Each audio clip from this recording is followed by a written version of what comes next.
I was in the hospital after a work injury. My wife didn't visit once. When I called her, she said, "You're not worth the gas money. Die fast or heal quick." My stepson took the phone and said, "We don't miss you." I hung up. A month later, I discharged myself early and didn't go home. Yesterday, my sister sent me a clip of my wife screaming in front of our empty house. He took everything, even the dog. I, 42M, have been married to Barbara, 39F, for 8 years. She brought her son Gage, now 16M, into our marriage. The kid was 8 when we first met, and I really tried with him. Built him a treehouse, taught him to fish, the whole stepdad package. Barbara and I weren't exactly hash relationship goals, but I thought we were solid. We had our routine. We had our inside jokes. We had our life. It all changed 51 days ago. I was working at a site when a support beam gave way. Long story short, I ended up with a crushed leg, 3 broken ribs, and a punctured lung. The doctors later told me I was lucky to be alive. Not feeling particularly lucky these days, TBH. That first night in the hospital is still fuzzy. Pain meds had me floating in and out.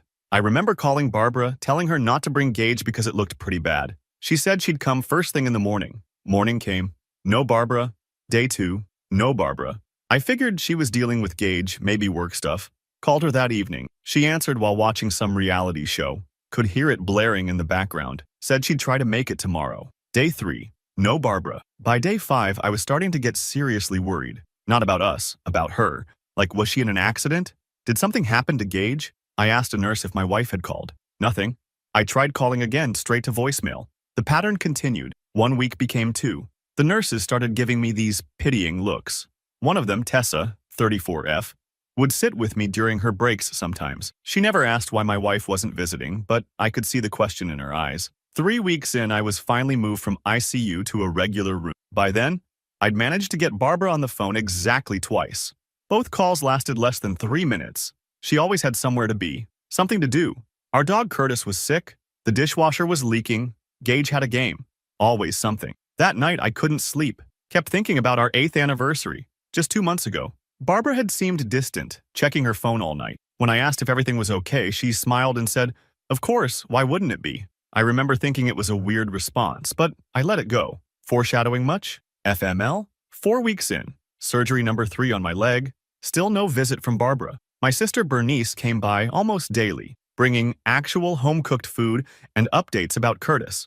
The dog was fine, BTW. One afternoon, she hesitated before leaving, then asked if I wanted her to talk to Barbara. About what? I asked. The look on Bernice's face said it all. My sister has never been able to hide her feelings. We grew up in a house where you said what you meant or didn't say anything at all.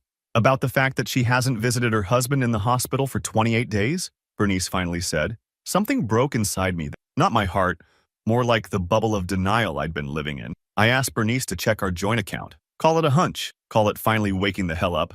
2 days later, Bernice brought my laptop and helped me log into our banking app. What I saw made my blood pressure spike so high that a nurse came running when the monitors went crazy. $6,000 withdrawn over the past month. ATM withdrawals, mostly. A few transfers to an account I didn't recognize.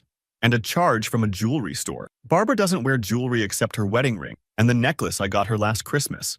That night, I made the call that changed everything. Barbara actually picked up for once. I didn't mention the money, just asked when she was planning to visit. "Look, the hospital's like 40 minutes away," she said. I could hear her chewing something. Dinner time. Gas is like $5 a gallon right now. And with everything else, I repeated. A pause. Well, yeah. I'm basically a single parent right now. Gage has stuff. The house needs work. That leaky roof isn't fixing itself. I reminded her that my sister had offered to pick her up multiple times, that friends had offered to drive her, that we had more than enough money for gas. Or at least we did before she started making all those withdrawals. That's when she said it. The words I'll never forget. "You're not worth the gas money, Everett. Either die fast or heal quick, but I'm sick of this in-between bullshit." I must have made some sound because she immediately started backpedaling, said she was stressed, said she didn't mean it, but I wasn't really hearing her any. Then Gage got on the phone. Guess he was right there the whole time. "We don't miss you," he said, his voice cracking like he was trying to sound tougher than he felt. "Mom's friend Silvio has been helping with everything." Silvio, our neighbor, the guy who moved in 6 months ago and was always offering to help Barbara with things around the house when I was working late. I hung up. Didn't say another word, just pressed the red button and stared at the ceiling for what felt like hours. Morning came. Day 36 in the hospital. Tessa brought me an extra pudding cup with my meds. "Rough night?" she asked, noticing my untouched breakfast. I told her everything. Not sure why. Maybe because she was the one person who'd been consistently kind without wanting anything from. She listened without interrupting, then said something that stuck with me. Some people show you who they are during the good times. The smart ones pay attention. The rest of us have to learn during the bad times. The next 2 weeks were a blur of physical therapy, doctor visits, and secret planning. I told the hospital staff not to give Barbara any information if she called. She didn't. I had Bernice bring me documents from our home office while Barbara was at work. I made some calls using Bernice's phone. Meanwhile, I started tracking the bank accounts daily. More withdrawals, more unexplained expenses, a charge for 2 plane tickets to Cancun. Barbara hates the beach, says the sand gets everywhere. One afternoon, Bernice came in looking nervous, said she'd driven by our house and seen Silvio's car in the driveway. At 2 in the afternoon, on a Wednesday, when Barbara was supposed to be at work. I didn't explode, didn't cry. Instead, I felt this strange calm settle over me, like everything finally made sense. That night, I asked Tessa what it would take for me to check myself out early. The doctors wanted me to stay another 3 weeks minimum. My leg was still in a massive brace. I could barely walk with a walker, but I needed to move before Barbara emptied our accounts completely. AMA, Tessa said. Against medical, but Everett, you're still healing. The infection risk alone? I can't stay here, I told her. Not anymore. She helped me understand what I'd need for home care, helped me find a medical supply company that would deliver equipment, even gave me the number of a home health service, day 51. I signed the AMA papers. My doctor spent 30 minutes trying to talk me out of it, said I was risking serious complications. I told him I'd risk more by staying. Bernice picked me up in her SUV, had the back seats folded down so I could keep my leg elevated. As we pulled away from the hospital, she asked the obvious question. Where to? Your place? I watched the hospital disappear in the side mirror. 51 days. Not one visit from my wife? No, I said. Not home. Take me to the Staybridge on Westlake. I made a reservation. Extended stay? For how long? I thought about Barbara and Gage and Silvio, about the missing money and the beach trip, about 8 years of building a life with someone who couldn't be bothered to visit me in the hospital. As long as it takes, I said. I've got plans to make. Bernice glanced at me, then back at the road. You're going nuclear, aren't you? For the first time in 51 days, I smiled. No, I'm going to give Barbara exactly what she deserves. Nothing more, nothing less. And that's how Operation Empty House began. Update 1. First, thanks for all the awards and DMs from my last post. Wasn't expecting this to blow up like it did. Some of you called my story fake. Weird flex, but okay. Others wanted immediate updates. Sorry it took a few days. Turns out managing revenge while still healing from major injuries is actually a massive time suck. So where was I? Right. The Staybridge on Westlake. Not gonna lie, that first night was rough. The hotel room seemed massive and empty compared to my hospital room. No nurses checking vitals every 4 hours. No beeping machines. Just me, my thoughts, and a leg that felt like it was being stabbed repeatedly. Ended up binging some cooking competition show until 4 a.m. because the pain meds weren't cutting it. Bernice brought me breakfast the next morning. Those little microwavable breakfast sandwiches and the strongest coffee known to mankind. Found her scrolling through comments on a neighborhood social media group. That's when I learned Barbara had posted about her heroic husband fighting for his life and asking for prayers during this difficult time, complete with a 5-year-old picture of us on vacation. The timestamp showed she'd posted it 3 days after my accident and never mentioned me again. The absolute gall of this woman. Bernice wanted me to call Barbara immediately. Tell her I knew everything. Go scorched earth on social media. Part of me wanted that too. The messy, public meltdown where everyone would see what she'd done. But something Tessa said at the hospital kept echoing in my head. The best revenge isn't just planned, it's patient. So instead of rage texting, I made a list. Opened the Notes app on my phone and just started typing everything I needed to do. Find a lawyer. Document assets. Figure out what happened with our money. Get my own bank account. Find a permanent place to live. Get Curtis. Priority. Bernice helped me find a lawyer who could come to the hotel since I still couldn't drive. Guy named Reggie showed up the next day in jeans and sneakers, carrying a backpack instead of a briefcase. Not what I expected, but turns out Reggie was exactly what I needed. Practical, straightforward, and apparently specialized in complicated domestic situations. First thing Reggie asked was whether I wanted divorce or just separation. Hadn't even gotten that far in my thinking, TBH. But the answer came quicker than I expected. Divorce, I said. Definitely divorce. We spent 3 hours going through everything. The house, bought before marriage, but refinanced together. The cars, one in each name. The bank accounts, mostly joint. The retirement funds, separate. Reggie took notes on his tablet, occasionally letting out a low whistle. So she hasn't visited you once in the hospital? He asked, looking up from his notes. 51 days, not once. He shook his head. And you're sure about the withdrawals? The trips? This Silvio guy? I showed him the bank statement, the credit card charges, the social media posts Bernice had screenshotted where Barbara had checked in at restaurants I'd never heard of, always with a friend who was never tagged. Here's where we stand, Reggie finally said. In this state, you're entitled to half of all marital assets. But there's a catch. You need proof of what exists before she starts hiding things. That night, I couldn't sleep again. Not from pain this time, but from planning. I lay there staring at the ceiling fan, spinning through possibility. Barbara thought I was still in the hospital. She had no idea I knew about Silvio, the money, any of it. That gave me an advantage I couldn't waste. Day 3 at the hotel. I created a new email account and ordered a burner phone online. Then I texted Barbara from my regular phone, telling her the doctors were keeping me longer, reception was spotty, and I'd call when I could. She replied with a thumbs up emoji. Not even actual words. Just, the next week was all about documentation. Bernice went to our house while Barbara was at work and photographed everything. Every room, every drawer, every closet. She brought back all my important papers, birth certificate, social security card, passport, also snagged some clothes and my backup laptop. Meanwhile, I was busy opening new accounts at a different bank, set up direct deposit for my paychecks going forward, transferred my half of our savings, not a penny more, not a penny less, as Reggie advised, canceled our joint credit cards and got my own. Finding an apartment while barely mobile wasn't easy. Ended up doing virtual tours on my laptop. Found a ground floor unit in a building with an elevator, 15 minutes from my old house, signed the lease digitally, and paid the deposit from my new account. 2 weeks after leaving the hospital, I was still using a walker but making progress. Barbara had called exactly twice, both times for less than a minute, always too busy to talk, always rushing somewhere. I kept up the act, telling her I was doing physical therapy twice a day, and the doctors were pleased with my progress. That's when I found out through Bernice that Barbara was planning a girls' weekend with her friends. 3 days in Nashville, leaving Friday morning, coming back Sunday night. Perfect timing doesn't even begin to cover it. I called a moving company and scheduled them for Saturday, paid extra for packing services, made a detailed inventory of what was mine before the marriage, what we bought together, and what was exclusively hers. Reggie reviewed it all, making adjustments to keep everything legal. The waiting was the hardest part. By Thursday night, I was practically vibrating with nervous energy. What if Barbara canceled her trip? What if she came home early? What if Gage stayed behind? 1,000 what-ifs running through my head on repeat. Friday morning came. Bernice drove past our house at 7 a.m. Barbara's car was gone, replaced by an airport shuttle van loading luggage. Operation Empty House was officially a go. Bernice picked me up from the hotel at noon on Saturday. By then, I'd progressed from a walker to crutches, still slow AF but mobile enough. We arrived at the house just as the moving truck pulled up. 4 guys, all business.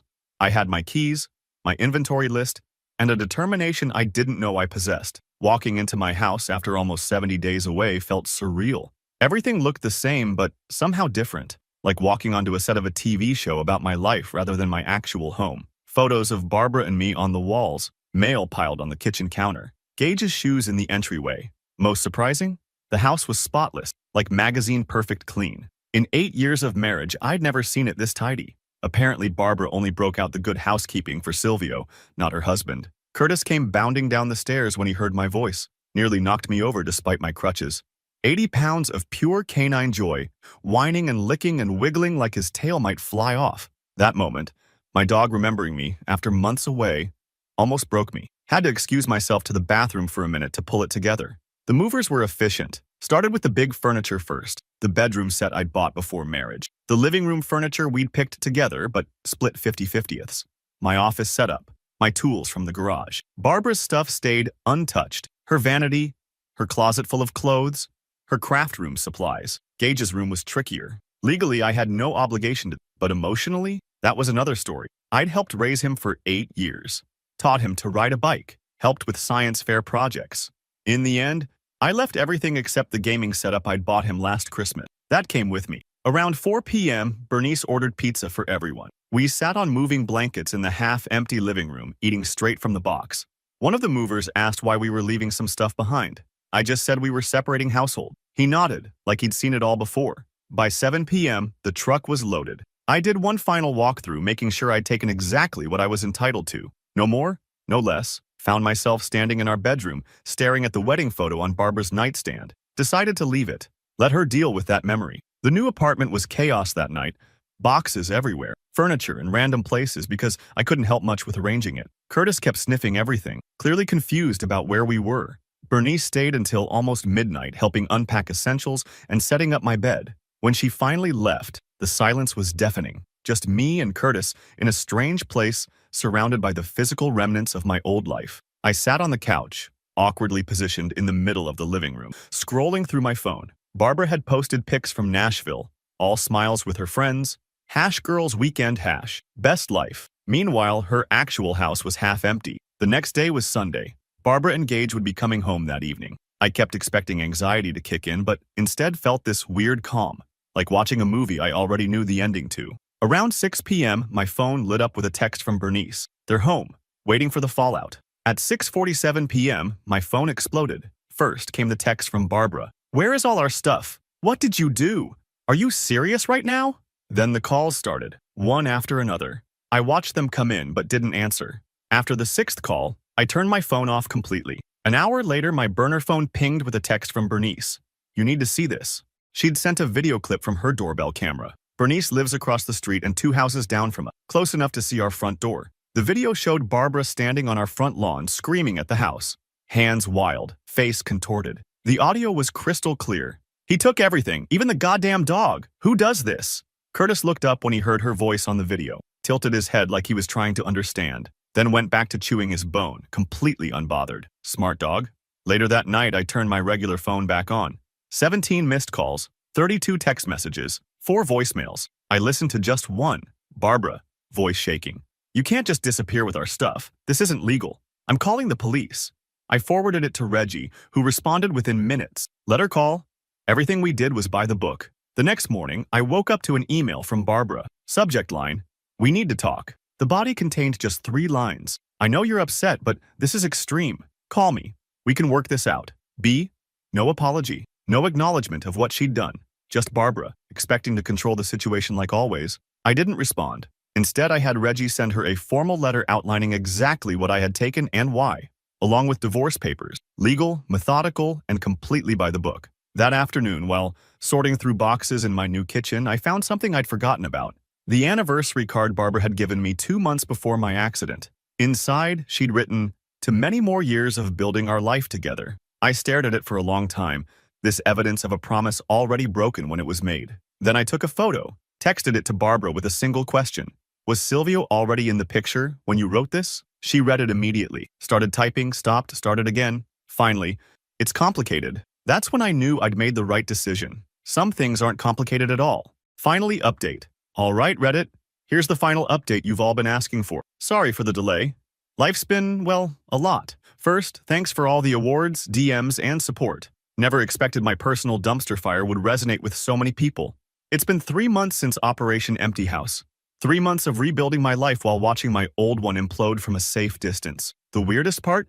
I kept finding bobby pins in random places for weeks. In my shoes, in a box of kitchen utensils, between sofa cushions. Each tiny piece of metal like a little reminder of the life I'd left behind. Kind of fitting that, even after taking only what was mine, pieces of Barbara still found a way to stick around uninvited. After my last update, things got messy fast. Barbara went from angry texts to tearful voicemails within 48 hours. The emotional whiplash was something to behold. 1 minute threatening legal action, the next begging me to come home and talk. Classic manipulation 101. I'd seen this pattern 100 times before, just never recognized it for what it was. Day 3 post-move, my phone buzzed with an unknown number. Normally I'd ignore it, but something told me to answer. It was Gage. His voice sounded smaller than I remembered, like he'd somehow shrunk in the weeks since I'd seen him. He asked if he could come see me, just to talk. No Barbara, no drama, just us. I hesitated. The kid had hurt me too with that "we don't miss you" comment. But 8 years of being his stepdad doesn't just evaporate overnight. Told him he could come the next day after school. Gave him the address but made him promise not to tell his mom. Bernice thought I was being naive, said it was probably a trap. Barbara using Gage to find out where I lived. Maybe she was right, but I had to know.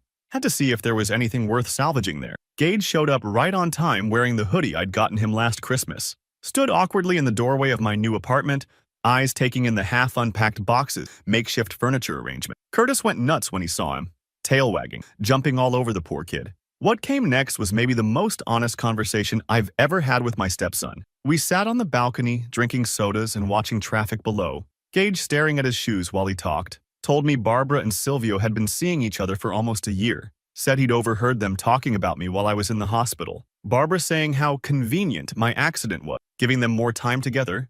The kicker, the "we don't miss you" line wasn't even his idea. Barbara had coached him, promised him a new gaming system if he said it convincingly enough, said she needed to push me away so I'd stop calling so much. The kid was 16, caught between loyalty to his mom and his own moral compass. I asked why he was telling me all this now. He looked up then, finally meeting my eyes. Said finding the house half empty had been a wake-up call. Said he'd seen who his mom really was when she'd spent the entire night on the phone with her friends instead of looking for me, more worried about the missing furniture than whether I was okay.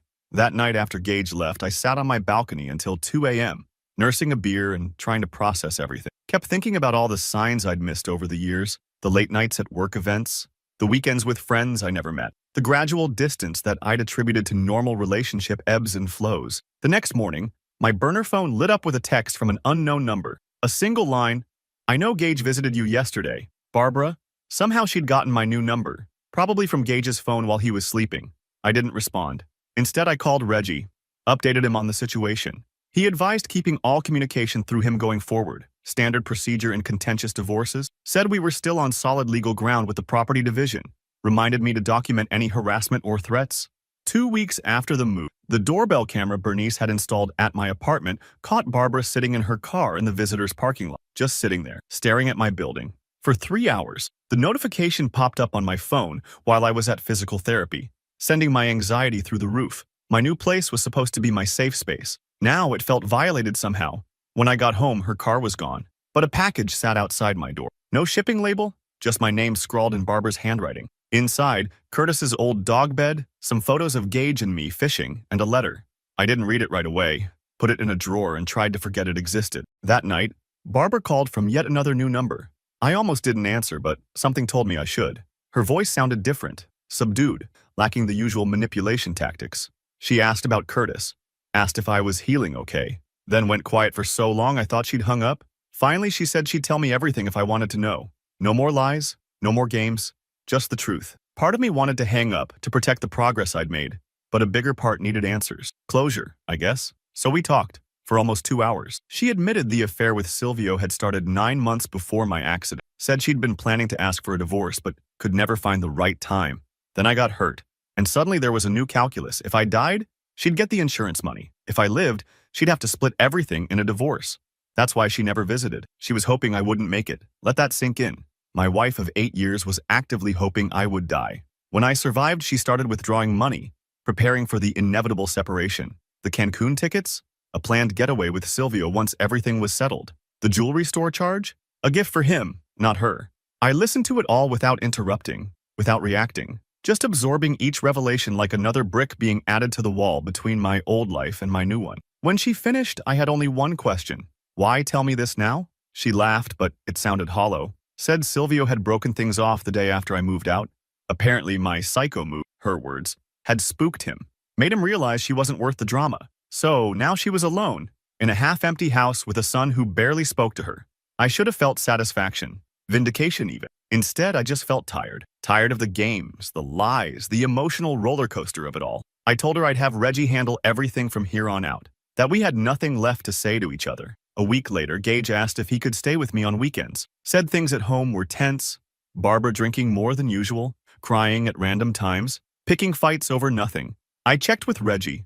Legally complicated but doable, with Barbara's consent. Surprisingly, she agreed. Maybe out of guilt, maybe just to get a break from parenting. Either way, I cleared out the second bedroom and set it up for Gage. Nothing fancy, just a bed, a desk, and space for his stuff. The first weekend was awkward as hell. Neither of us knew quite how to be around each other in this new reality. Ended up spending most of it playing video games and ordering too much takeout. By the third weekend, we'd found our rhythm. Friday night movies, Saturday morning pancakes, Sunday dog walks with Curtis. Small, ordinary moments building a different kind of relationship. Meanwhile, the divorce proceedings trudged forward. Barbara contested some of the property division initially, then suddenly dropped it. Signed everything without further argument. The house would be sold, proceeds split evenly. The rest of our assets divided according to Reggie's original plan. 6 weeks after the move, I was scrolling through Instagram when an unfamiliar account popped up in my suggestions. Tessa from the hospital. We'd exchanged numbers but hadn't really stayed in touch. Her profile was mostly hiking photos and food pics. Without overthinking it, I sent her a message, just a casual check-in. She responded almost immediately. We met for coffee a few days later. Nothing romantic, just two people catching up. She'd changed jobs, moved to a different hospital. I showed her photos of Curtis in his new apartment life, told her about Gage's weekend visits. She listened in that same attentive way she had in the hospital, like every word mattered. As we were leaving, she mentioned a support group for people recovering from major injuries and life changes. Said it had helped her after her own divorce years ago. I took the info but didn't commit. Groups weren't really my thing, but 2 weeks later, I found myself sitting in a community center meeting room, surrounded by strangers with their own stories. Didn't say much that first time, just listened. It was oddly comforting to be around people who understood the physical and emotional toll of rebuilding a life from scratch. 3 months post-move, things were finally settling into a new normal. My leg was healing, still with a limp but no more crutches. The apartment actually looked like someone lived there rather than a storage unit. Curtis had claimed the sunny spot by the sliding door as his personal domain. Then came the day of the final divorce hearing. I'd been dreading it for weeks, not because I had second thoughts, but because it meant being in the same room as Barbara again. The courtroom was smaller than I expected. Barbara sat across the aisle, wearing a dress I'd never seen before. Hair done, makeup perfect, like she was performing for an audience. When our eyes met, she gave me a tight smile that didn't reach her eyes. The proceedings were surprisingly anticlimactic. The judge reviewed our agreement, asked a few clarifying questions, then made it official with a stroke of his pen. 8 years of marriage dissolved in less than 30 minutes. As we walked out, Barbara stopped me in the hallway. For a moment, I thought she might cause a scene. Instead, she handed me an envelope, said it was a copy of our wedding photo that I'd left behind, said she thought I might want it someday, for memory's sake. I thanked her politely, tucked it in my jacket pocket, and walked away. Didn't look back. The photo went straight into the trash when I got home. That night, I got a text from Gage asking if our weekend plans were still on, despite the divorce being final. Something about that message, the uncertainty in it, the fear of more loss, hit me hard. Reminded me that while Barbara and I were done, my relationship with Gage didn't have to end too. I texted back, "Of course. Pizza and movie night tomorrow. Your pick this time." The next evening, as Gage and I sat on the couch with Curtis sprawled across both our laps, I found myself actually laughing at some stupid joke in the movie. Not the polite chuckle you forced to be social. A real laugh that caught me by surprise with its authenticity. And that's when it hit me.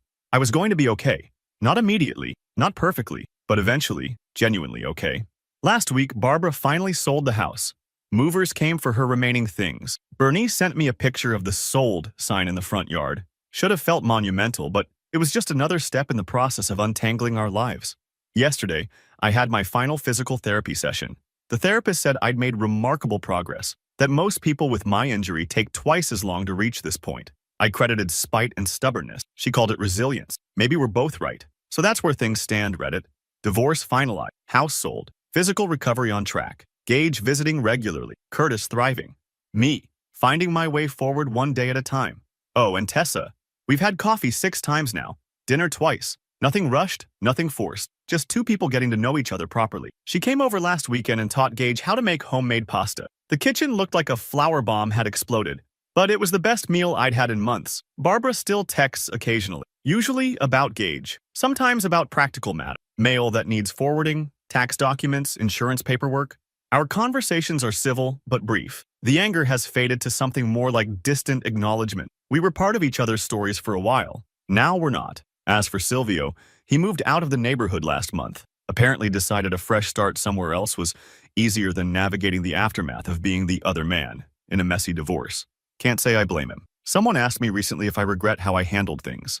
If Operation Empty House was too extreme, maybe it was. But I don't regret standing up for myself. Don't regret showing Barbara exactly what life without me looked like. In the end, she found an empty house. I found myself again. Thanks for listening, Reddit. Your comments and support got me through some really dark days. Not sure I'll be posting more updates, hoping my life gets boring enough that there's nothing worth sharing. That sounds pretty good right about now.